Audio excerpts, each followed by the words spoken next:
My name is Adam Harrison, and I'm about to turn 46 this year. I work in sales at the US branch of a French electronics manufacturer. I've always enjoyed leveraging my French language skills, which I excelled in during my student days. It's fulfilling work.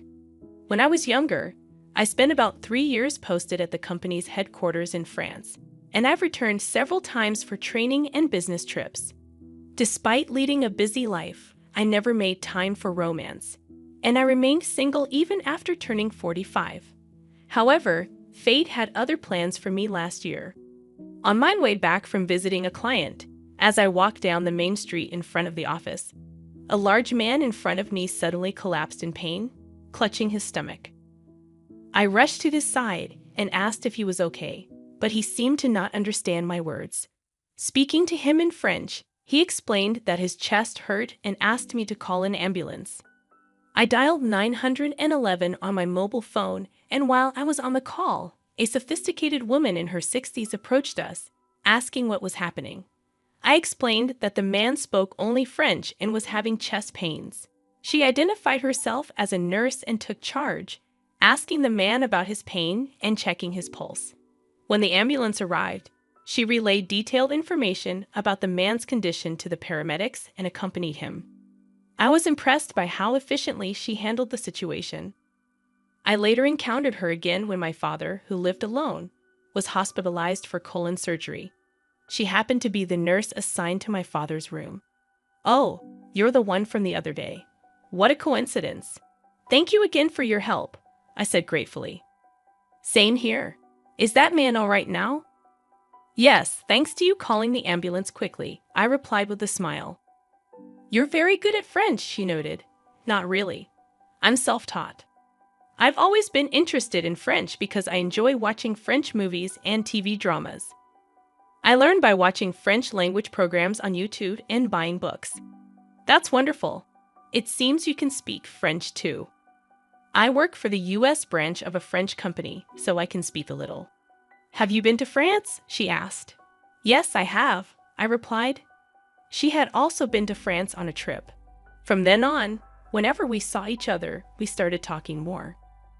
Her name was Susan Miller, and she was almost 60 years old.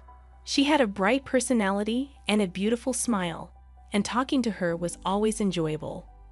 I had always wanted to talk more with Susan. Looking back, I realized I had fallen for her at first sight. The age difference didn't matter to me. She was incredibly attractive. Through our conversations, I learned she was divorced and currently single, with her daughter already married and living on her own. I felt it wouldn't be a problem to ask her out. On the day my father was discharged from the hospital, I mustered the courage and asked Susan for her contact information. She happily agreed, and we exchanged details. Once home, I wasted no time and invited her out to dinner. Since then, we've enjoyed several dinners and movie outings together. The more I got to know her, the more I was drawn to her charms. Susan was kind, caring, always cheerful and positive. Talking to her healed and energized me, even when work left me tired or troubled. About 6 months into dating, I proposed to her. "Susan, will you marry me?" I asked as I showed her the ring I had prepared. She teared up and asked, "Are you sure you're okay with someone much older like me?" Age didn't matter to me. I wanted her. "I can't imagine being with anyone else. I want to spend the rest of my life with you," I reassured her, holding her hand. With tears of joy, she replied, "Thank you. I want to live my life with you too, honey." My proposal was successful. Susan didn't want a wedding ceremony, but when she turned 60 and retired from nursing, we took a 2-week honeymoon to Bordeaux and Paris in France. It was a lavish trip to celebrate her 60th birthday and retirement. We stayed in luxury hotels and dined at 3-star restaurants. Having saved quite a bit since being single until 45 and without any particular hobbies, it felt like a perfect way to start our new life together. Therefore, I could afford that extravagant trip. Susan was delighted, and seeing her frolic like a young girl made me glad we went. One morning, about half a year into our married life, I was called by my boss just as I was about to head to work. The president of an important client at our headquarters in France is coming to the US with his wife. We're hosting a dinner party, and I'd like you to attend with your wife," my boss Ryan said, specifying the date. "I'll let you know the place once it's decided." "Understood," I replied, noting it down. Suddenly, Ryan laughed. "To think you'd have a wife, huh? I thought you'd never get married. Good for you, finding someone with peculiar taste." His scornful gaze met mine. Ryan wasn't around the same age as me, but he always boasted about his much younger and beautiful wife. He constantly belittled me, suggesting I must be lonely being single at my age, or that no woman with peculiar tastes would marry someone like me. To still hear such things even after getting married irked me, but I kept silent. I worried about exposing Susan to potential unpleasant comments from such a boss, but it was an order, so I had no choice. The day of the dinner party arrived. I took Susan to the specified restaurant, an upscale steakhouse. After saying the name of the person who made the reservation, we were guided to a private room where Ryan and his wife were waiting. True to Ryan's boasting, his wife was indeed a slender beauty like a model. "Thank you for your patience, Ryan," I greeted him. Ryan looked at Susan, who was standing behind me, and said, "Adam, why did you bring your mother? You promised to bring your wife, didn't you?" Hearing those words, anger rushed to my head. He had a malicious smile on his lips, probably knowing full well what he was saying. That level of harassment was almost impressive. "She's not my mother. Let me introduce you. This is my wife, Susan," I said firmly. Susan offered a forced smile, but I could tell she was hurting inside. I couldn't forgive Ryan for insulting her. I decided then that if he made another disrespectful remark, I would not hold back my response. Soon after, our client Lewis arrived with a young employee guiding him. "Nice to meet you, everyone. I'm Lewis. Excuse me, but my wife Emma is in the restroom. I'll introduce her later," he said in French. Ryan, his wife, Susan, and I all introduced ourselves in French. Ryan's wife appeared uncomfortable, not being fluent in French and barely speaking beyond stating her name, relying on Ryan to answer any questions from Lewis. In contrast, my wife Susan was so fluent in French that she could engage in a lively conversation with Lewis. This seemed to irritate Ryan and his wife. "Anyway, Adam, I'm surprised you decided to marry someone so much older," Ryan suddenly remarked in English. "No matter how well she speaks French, why would you choose someone who looks so mature? Everyone knows younger is better. Or do you have a thing for mature women?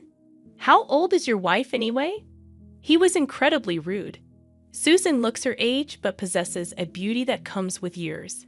Her wonderful personality was why I fell for her. Being ridiculed with such shallow words felt like a total dismissal of my love for Susan. "Excuse me, that's incredibly disrespectful," I retorted, my fists clenched in anger. "What? You're talking back to your boss?" Ryan smirked, clearly enjoying the moment. Not understanding the English exchange, Lewis looked confused. "There are things you don't say, no matter if you're my boss," I continued firmly. "It's okay. You don't have to defend me. I knew what I was signing up for when I married you," Susan whispered, pulling on my sleeve. Just then, the private room's door opened, and a woman entered, guided by a staff member.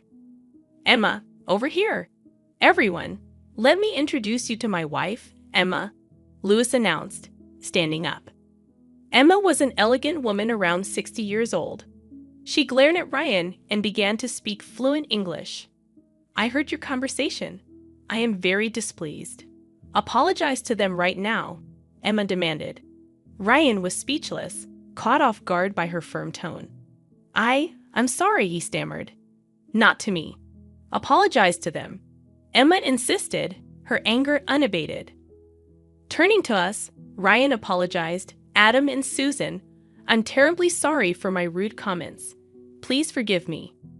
Emma explained the situation to Lewis in French. Then, turning back to us, she said, "What an incredibly rude thing to say. I refuse to dine with someone who speaks so thoughtlessly. I'm leaving." It was Emma who calmed down Lewis, who was still fuming with anger. Ryan quietly left with his wife. That's when we properly introduced ourselves to Emma. Nice to meet you. I'm Susan, Adam's wife, Susan recounted. Hearing Susan introduce herself, Emma's eyes widened. Susan? Are you Susan Miller? Yes, I am, Susan confirmed. Oh my goodness! I'm Emma Anderson, your pen pal. Emma exclaimed excitedly, switching to French to continue. Really? You're that Emma? Susan looked equally surprised. They held hands, rejoicing over this serendipitous meeting. Listening to their story, it turned out they had met on an online forum and had been exchanging emails for over 20 years. Susan taught Emma English, and Emma taught Susan French. That explained why Emma spoke English. Susan was shy, so they had never video called before. That's why they didn't recognize each other's faces. What a coincidence! To meet a pen pal from overseas like this, Susan marveled. The dinner went well with Emma and Susan's conversation taking center stage. The food was delicious, and Louis and Emma enjoyed it too. That was really fun. I can't forgive Ryan's remarks, but I'm truly happy Emma and Susan met by chance, I reflected. Louis had heard about Emma's longtime pen pal before. I'm very satisfied. Having enjoyed the local cuisine, I'll mention this to our headquarters in France, Louis said after the meal. The couple left, and the reception seemed to have been a success. That night at home, Susan said to me, Adam, thank you for standing up to Ryan earlier. I acted tough, but if you had agreed with him, I would have been deeply hurt. I was relieved and happy you spoke up for me. Of course I would. No matter who he is, I can't allow anyone to speak ill of my dear Susan. But you mentioned you had prepared yourself for this when we got married. I didn't know you felt that way. It was a bit of a shock. Well, we do have a 14-year age difference. I don't look young, and the age gap is quite obvious, isn't it? I was ready for people to say things, but it was good that your parents agreed to our marriage without any objection. My goodness, that you needed such preparation to marry me. Again, thank you for marrying me, Susan. That's nothing compared to the happiness of being with you, she said, smiling warmly. Seeing her smile, I felt even more affection for her. A few days after Louis returned to France, I received news that a major deal with his company had been finalized. He had insisted on sending his regards to me. It seems Louis also reported Ryan's inappropriate comments to our headquarters, resulting in him being demoted to a regular employee. I was promoted to manager in his place, reversing our positions. Since that day, he has never looked down on me again. He became quite subdued, showing respect towards me, which was satisfying. Susan and Emma continued their friendship through emails and calls. Susan is now planning a trip to Lyon, where Emma lives. Seeing Susan excitedly talk about it, I wanted to continue to protect her smile. I want to make her happy, that's what I thought.